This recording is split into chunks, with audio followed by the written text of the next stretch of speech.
नमस्कार, दर्श न्यूज देखना शुरू कर चुके हैं आप। बिहार झारखंड से लेकर देश दुनिया की टॉप खबरों के साथ हाजिर हूं मैं दिव्यांश। खबरों की तरफ विस्तार से बढ़ेंगे, लेकिन सबसे पहले एक नजर हेडलाइंस पर। रेवंत रेड्डी होंगे तेलंगाना के नए मुख्यमंत्री, कांग्रेस ने किया ऐलान।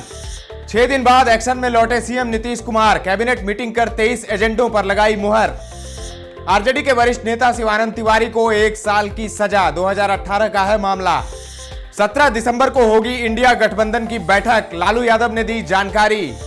बिहार झारखंड में बदलेगा मौसम, बारिश का अलर्ट। अब खबर विस्तार से। तेलंगाना में कांग्रेस की बड़ी जीत के बाद मुख्यमंत्री पद के लिए नाम भी फाइनल हो गया है। तेलंगाना राज्य में कांग्रेस के चीफ और जीत में बड़ा योगदान देने वाले रेवंत रेड्डी तेलंगाना के नए मुख्यमंत्री होंगे। 7 दिसंबर को उनका शपथ ग्रहण कार्यक्रम होगा। शाम 7 बजे कांग्रेस ने प्रेस कॉन्फ्रेंस में इसकी घोषणा कर दी है। संसद के शीतकालीन सत्र में लोकसभा में चर्चा के दौरान केंद्रीय गृह मंत्री एक बार फिर टीएमसी सांसद सौगत रॉय पर भड़क गए। गृह मंत्री अमित शाह ने कहा, दादा आपकी उम्र हो चुकी है।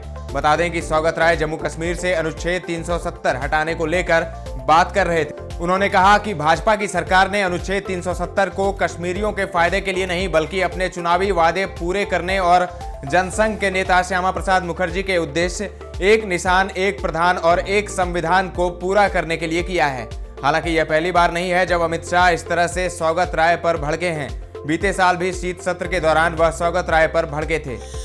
उत्तर प्रदेश के पूर्व सीएम और समाजवादी पार्टी के अध्यक्ष अखिलेश यादव को आज इलाहाबाद हाईकोर्ट से बड़ी राहत मिली है।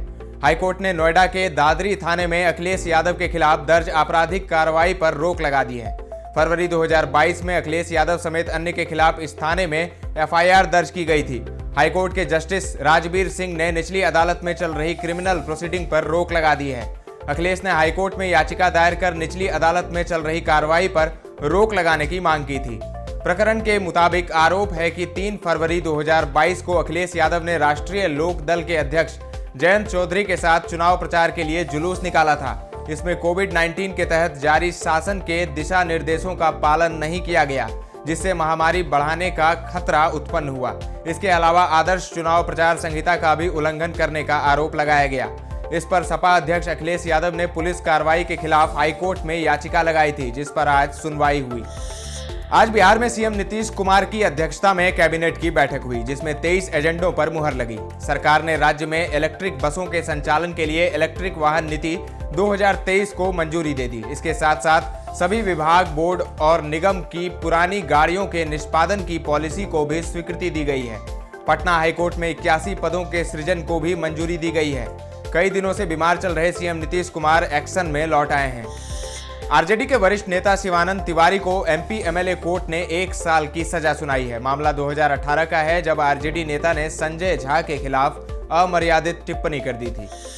6 दिसंबर को इंडिया गठबंधन की बैठक टलने के बाद अब बैठक की नई तारीख का पता चल गया है। आज आरजेडी सुप्रीमो लालू यादव ने बक्सर में कहा कि 17 दिसंबर को इंडिया गठबंधन की बैठक होगी। दरअसल बक्सर के ब्रह्मपुर विधायक शंभू यादव के बेटे के तिलक में शामिल होने के लिए राजद सुप्रीमो लालू प्रसाद यादव बक्सर पहुंचे थे। इस दौरान उन्होंने विधायक के माता पिता की मूर्ति का अनावरण किया। इस दौरान लालू ने मीडिया कर्मियों से बातचीत की। 3 राज्यों में कांग्रेस की करारी हार पर उन्होंने कहा कि कांग्रेस कमजोर नहीं हुई है। मध्य प्रदेश में कुछ नेताओं की कमी रही, जिसके कारण हार का मुंह देखना पड़ा। नवादा से कांग्रेस विधायक नीतू सिंह ने सीएम नीतीश कुमार को इंडिया गठबंधन का संयोजक बनाने की मांग की है। उनका मानना है कि कांग्रेस के बड़े नेता बड़ा दिल दिखाकर लोकसभा चुनाव का नेतृत्व नीतीश कुमार को करने दें। नीतू सिंह ने कहा है कि विकास पुरुष के रूप में नीतीश कुमार बिहार में लगातार काम कर रहे हैं। पूरे देश में उन्हें लोग जानते हैं कि वह विकास पुरुष हैं। मेरा मानना है कि उनके नेतृत्व में अगर लोकसभा चुनाव लड़ा जाएगा तो देश के लिए अच्छा होगा। भ्रष्टाचार के गंभीर आरोप में 7 महीने से फरार चल रहे गया के तत्कालीन एसएसपी आदित्य कुमार ने आज पटना सिविल कोर्ट में सरेंडर कर दिया। सुप्रीम कोर्ट के आदेश पर उन्होंने पटना के आर्थिक अपराध के विशेष न्यायालय में सरेंडर कर नियमित जमानत की अर्जी दायर की। जानकारी के मुताबिक दोनों पक्षों को सुनने के बाद उनकी जमानत याचिका रद्द कर दी गई है। बिहार शिक्षा विभाग के अपर मुख्य सचिव के पाठक ने बिहार के शिक्षकों को आश्वासन दिया है कि उन्हें समय से सैलरी मिल जाएगी। इसके लिए सरकार के पास पैसों की कोई कमी नहीं है। के पाठक ने उन्हें समय से स्कूल पहुंचने का निर्देश दिया है। नवनियुक्त शिक्षकों से अपर मुख्य सचिव ने कहा कि स्कूलों में पढ़ाई लिखाई की व्यवस्था में कोई कमी नहीं होनी चाहिए। कर्नाटक के विजयपुरा के अलियाबाद औद्योगिक क्षेत्र में एक निजी खाद्य प्रसंस्करण इकाई के गोदाम में एक बड़ी मशीन क्षतिग्रस्त होने से 100 टन मक्के के ढेर के नीचे दबने से बिहार के 7 मजदूरों की जान चली गई है।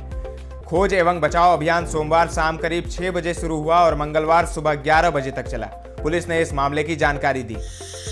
राजधानी पटना में एक फर्जी किताब छापने वाले बड़े रैकेट का भंडाफोड़ हुआ है। एक नामी प्रकाशन के नाम पर कदमकुआं थाना क्षेत्र के राजेंद्र नगर में फर्जी किताब छापे जाने का गोरख धंधा पिछले कई महीनों से चल रहा था। गुप्त सूचना के आधार पर प्रकाशन और पुलिस के सहयोग से जब एक मकान में छापेमारी की गई तब 50 लाख से अधिक की फर्जी पुस्तकें पकड़ी गई। फिलहाल फर्जी किताब छापने वाले गिरोह के सरगना को गिरफ्तार कर लिया गया है, लेकिन उसके सहयोगी भागने में सफल रहे हैं। पुलिस फरार अपराधियों की गिरफ्तारी और मामले के आगे की छानबीन में जुटी हुई है। सीएम हेमंत सोरेन ने कहा कि हमारी सरकार ने राज्य के विकास को लेकर गाढ़ी लकीर खींची है और हम झारखंड के माथे पर लगे पिछड़ा राज्य के कलंक को भी मिटाएंगे। आज कोडरमा के बागी टांड़ स्टेडियम में आपकी योजना आपकी सरकार आपके द्वार के तीसरे चरण में आयोजित कार्यक्रम को संबोधित करते हुए सीएम ने ये बातें कही। झारखंड के पूर्व डिप्टी सीएम व आजसू विधायक सुदेश महतो ने आज राजभवन में राज्यपाल सीपी राधाकृष्णन से मुलाकात की। आजसू विधायक और राज्यपाल के बीच क्या बात हुई इसका पता तो नहीं चल पाया है, लेकिन दोनों की मुलाकात को काफी अहम माना जा रहा है।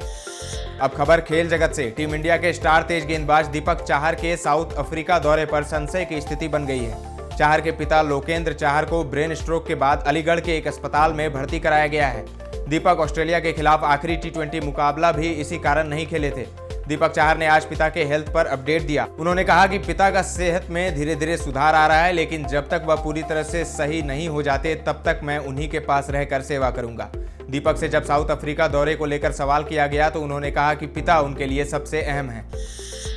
अब बात मौसम के मिजाज की। बंगाल की खाड़ी में संभावित हलचल को देखते हुए बिहार में इस हफ्ते तापमान में उतार चढ़ाव जारी रहेगा। मौसम विभाग ने दक्षिण बिहार के 13 जिलों में 1-2 जगहों पर आंशिक बारिश के आसार जताए हैं। मौसम विभाग के अनुसार झारखंड में चक्रवात मिचौंग के कारण 6 और 7 दिसंबर को हल्के से मध्यम दर्जे की बारिश हो सकती है। 8 दिसंबर तक बादल छाए रहेंगे। इससे न्यूनतम तापमान चढ़ा रहेगा जबकि अधिकतम तापमान गिर सकता है। दर्श न्यूज के इस बुलेटिन में फिलहाल इतना ही, लेकिन खबरों का सिलसिला लगातार जारी है। देखते रहें दर्श न्यूज।